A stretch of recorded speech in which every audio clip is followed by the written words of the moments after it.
All right, y'all, here we have some ferns.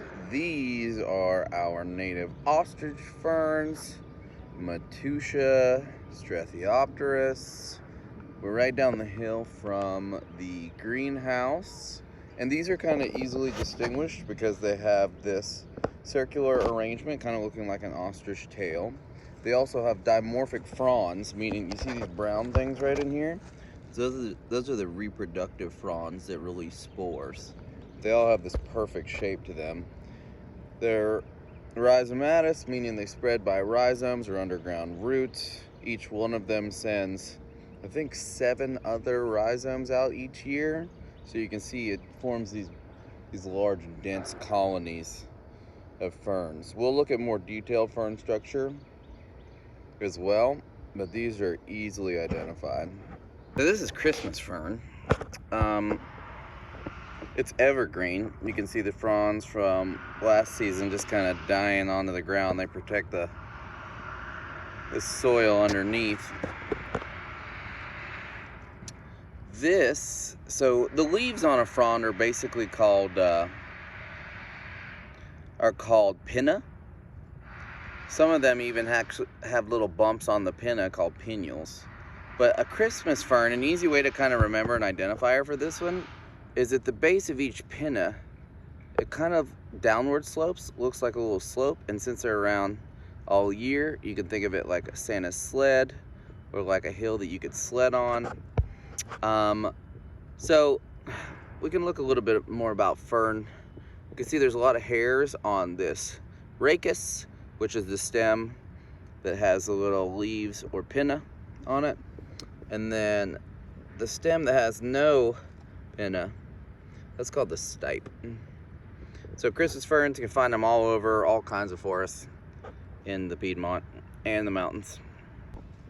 All right, here we've got another fern starting to come up. This is called southern lady fern, or Thridium asplenoides. Kind of some distinguishing characteristics here. We've got a reddish stipe and rachis, reddish stalk. The pinna are spaced out quite widely on the southern lady fern. Once again, it's a fern, so it's found in mostly mesic or moist forests. All right, here we have sensitive fern, or Anochleus sensibilis. Pretty easily distinguished by their overall general shape. They have a winged rachis, so you can see right down here, it's rachis. It's got wings on both sides. The pinna are spread out, pretty wavy. There's another fern called Broadbeach Fern, where the pinnules are like square and more separate rather than this wavy margin on the edge of the pinna. And you can see those fertile fronds. These are what you would see in cinnamon ferns later in the year, but they'd be giant in the center of them and have this cinnamon color to them, hence their name. Cinnamon ferns, sensitive ferns, ancient genera. I mean, 50, 60 million years they've been around. Typically you find sensitive ferns in like super wet, boggy type environments. I'm gonna show you some more bog-like plants here in a little bit. All right, so if you can see behind me, we have another type of fern. This is called Bracken Fern. So Bracken Fern has a very easily distinguishable shape in general. Super lightweight spores, global distribution. It's kind of an invasive. It's basically naturalized everywhere, but it's known to decrease biodiversity because it spreads kind of viciously. But Pteridinium aquilinum, common bracken or bracken fern.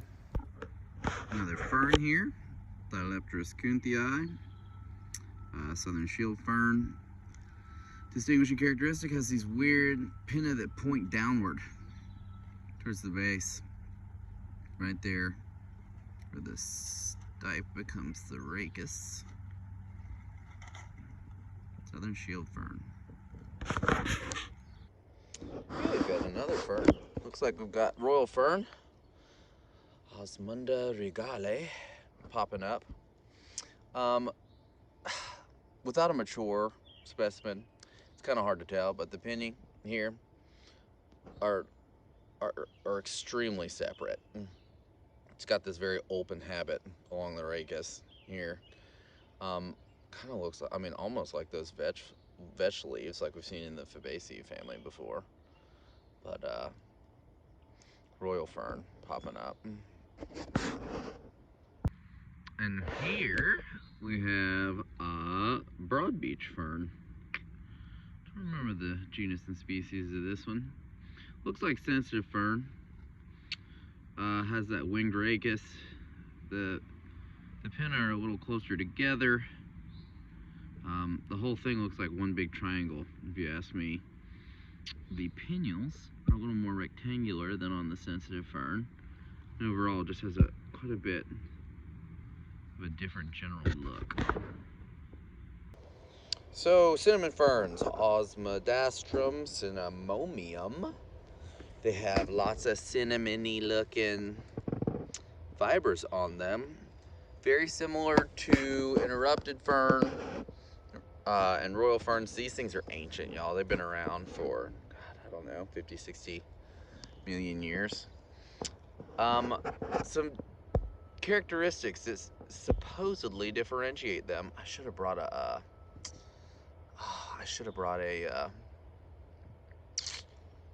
magnifying glass. So right here, where the pinna attached to the rachis.